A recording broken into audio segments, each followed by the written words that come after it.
Le débat de ce Smart Impact, je vous propose tout de suite de rencontrer, je vous présente mes invités. Pauline Adam-Calfon, bonjour, bienvenue. Bonjour. Vous êtes associée responsable blockchain et crypto chez PwC. À vos côtés, Yacine Haït Kassi, bonjour. Vous êtes le directeur artistique et stratégique de la fondation Helix, PwC, cabinet de conseil et d'expertise. Est-ce que vous avez de plus en plus de clients qui parlent, qui mangent, qui vivent blockchain, qui l'intègrent à leur modèle, à leur usage?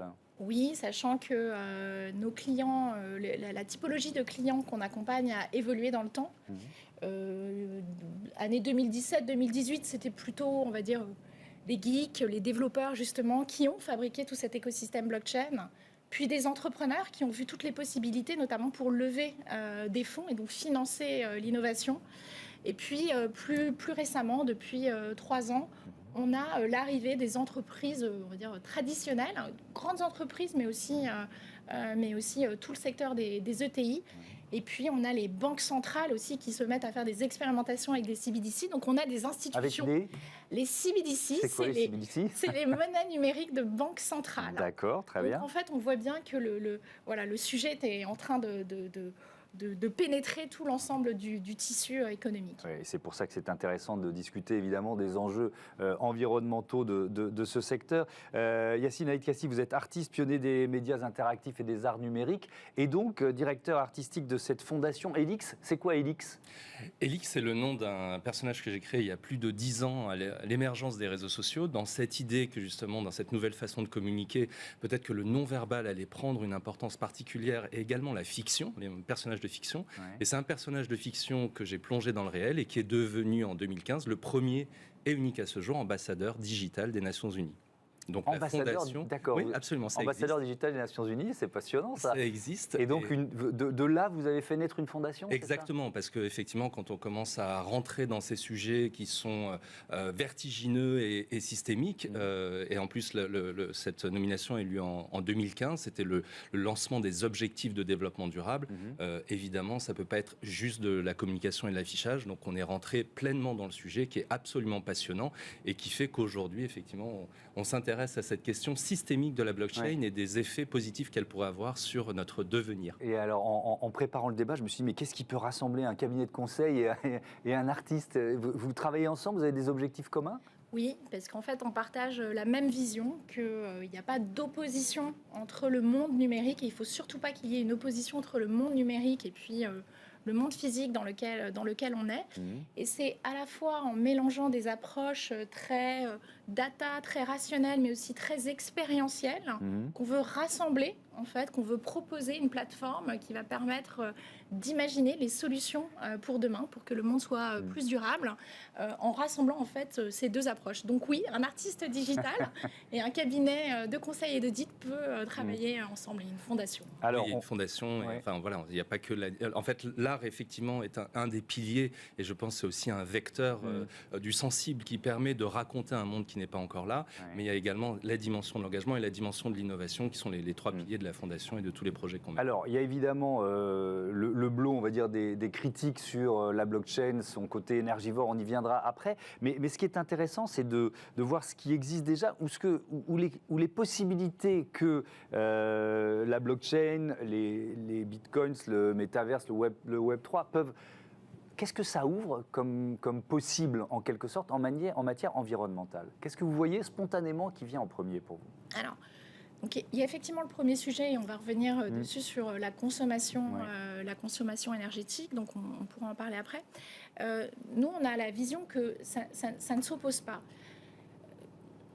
Permettez-moi de vous donner une illustration. Si je vous prends le monde de la mode, vous savez que le monde de la mode, c'est 8% des émissions carbone, c'est plus que l'ensemble des émissions du trafic aérien et maritime combiné, donc c'est énorme. En gros, 1 kilo de vêtements, on achète 1 kilo de vêtements, c'est 33 kilos. C'est 33 kilos d'émissions carbone. On a des modes de consommation qui sont très rapides. Si, au lieu d'acheter des vêtements pas chers, qu'on met 1 ou 2 fois et puis qu'après on veut plus porter, on reporte une partie de sa consommation, notamment dans un métaverse, en achetant un jean, un t-shirt digital. On va pouvoir montrer, partager, eh bien, on règle aussi une partie de la question. Autre illustration sur un domaine qui est complètement différent. La blockchain, c'est toute une communauté qui est décentralisée, qui permet justement, avec des nouvelles approches, de financer aussi l'économie. Il y a une initiative, un projet qui s'appelle Cardashift. Cardashift, en fait, c'est un collectif qui permet de financer des projets à impact. Et je pense notamment à un projet qui a permis d'acheminer de l'eau en Afrique. Eh bien, c'est la blockchain, c'est toute la puissance de la blockchain qui a permis d'avoir ces impacts durables dans un monde bien réel. Oui, c'est intéressant. 2 exemples concrets. Yacine Aït-Kassis, il y a aussi la logique de transparence, de traçabilité. Ça, c'est vraiment, on est au cœur de ce qu'est une blockchain. On pourrait parler de gouvernance moins verticale. Oui. Tout ça sont des valeurs qui peuvent être portées par ce mouvement. Exactement. C'est-à-dire qu'il y a une grille de lecture en fait qui permet de les regarder sous l'aune des objectifs de développement durable. Et c'est également le travail qu'on mène, d'avoir cette vision systémique et partagée. C'est-à-dire que quand on parle des émissions carbone, il ne faut pas non plus oublier que 50% d'entre elles sont produites par 10% des habitants de la planète, dont probablement nous faisons partie, à la fois nous, les gens qui nous regardent. Et on a aussi des questions d'accès à Internet qui sont aussi très inégalitaires à l'échelle de la planète. 50% des gens qui n'ont pas d'accès à Internet. Donc effectivement, il y a une façon assez volontaire et volontariste de planifier, d'aplanir, puisque les problèmes sont différents dans les pays en développement, dans les pays qui sont déjà développés. On n'a d'ailleurs pas le même rapport aux questions environnementales, à la question de l'urgence climatique, pour parler d'elle en ces journées caniculaires.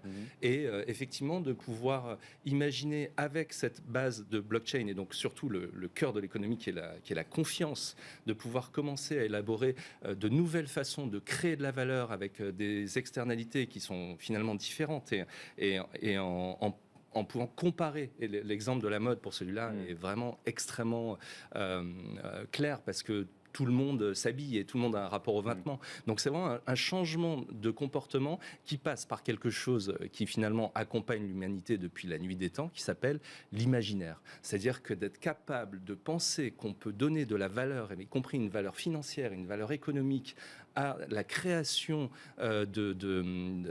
d'objets, de concepts qui n'ont pas forcément besoin d'être matérialisés pour être vendus, échangés, c'est de l'ordre de la révolution, en tout cas peut-être de la Renaissance. Ouais. PwC a publié une étude sur les souhaits des entreprises, de plus en plus nombreuses, à sélectionner leur blockchain, justement selon ce critère du coût énergétique. On en vient à ce coût énergétique. Qu'est-ce qu'elles vous disent, vos clients, vos entreprises clientes? Alors, donc pour nous, PwC, ça fait 30 ans qu'on a un département qui est dédié au développement durable.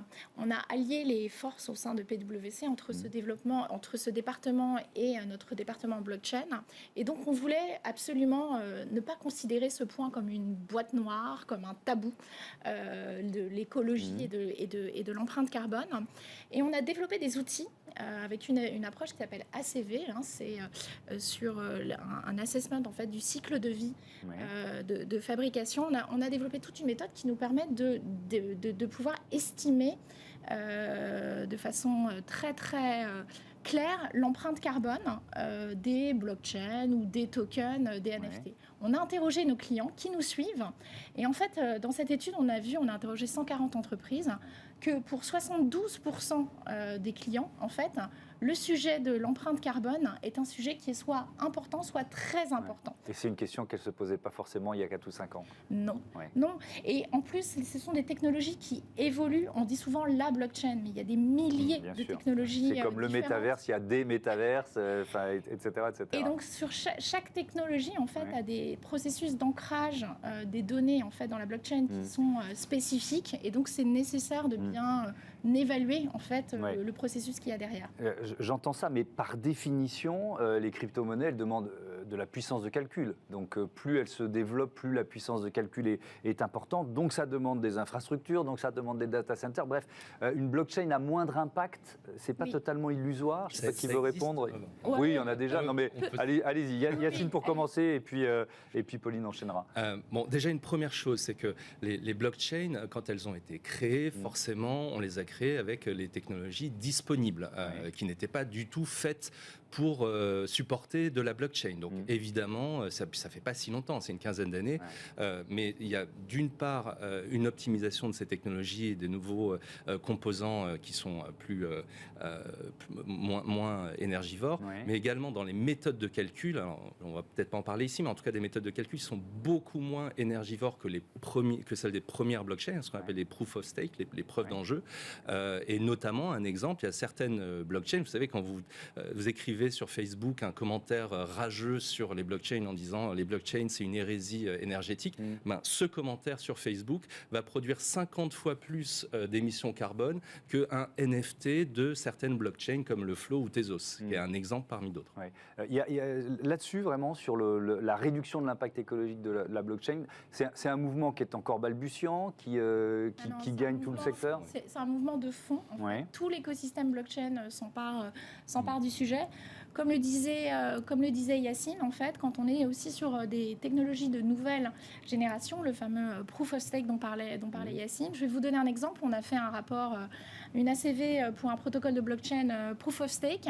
L'ensemble des émissions carbone de tout ce protocole, ça correspond à l'émission carbone de 17 Européens. C'est tout. Voilà. 17 personnes, c'est l'équivalent de l'ensemble des émissions de cette blockchain. Voilà, c'est pour donner un exemple. Et puis, sur les anciennes générations, je voudrais aussi noter que l'écosystème est assez responsable aussi et s'installe aussi de plus en plus dans des régions déjà où ils peuvent bénéficier d'énergies qui sont renouvelables et sur lesquelles aussi finalement il y a peu de consommation sur le territoire et donc quelque part c'est aussi une façon de ne pas perdre cette énergie. Merci beaucoup, merci à tous les deux d'avoir participé à ce débat. C'est l'heure de Smart Ideas, on part à la découverte d'une start-up éco-responsable.